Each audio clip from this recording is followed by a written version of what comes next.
I had pneumococcal meningitis when I was 11. I remember it was Monday and I woke up for school and I felt a little bit ill, but I went anyway.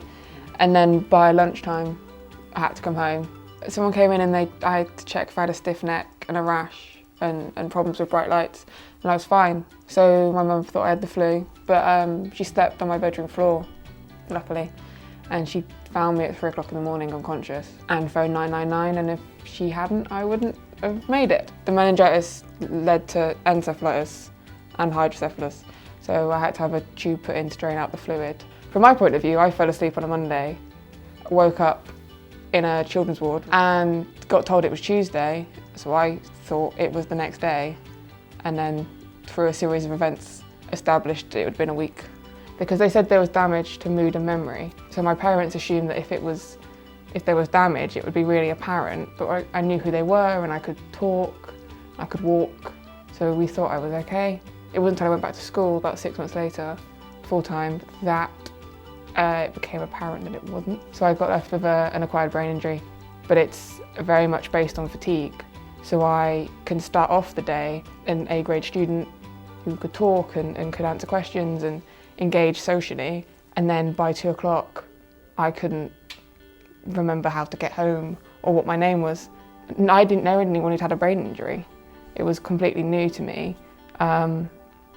so we kind of had to feel it out as we went along. Say a teacher taught me for a year and the lessons were mainly in the morning, they would sort of see one side of me academically, and then if they suddenly the next year changed in timetable, had me in the afternoons, they would get a bit of a shock because I'd be literally falling asleep in class. I actually did a talk which really helped. I did it from the point of view of brain injury in general, but obviously they got to see me talk about it, and it was just the whole staff knew then, ready for my GCSEs, which was a lot of help. Society doesn't really know about it, doesn't really understand, because it can be very subtle. I think it's often called like a hidden disability because you look fine.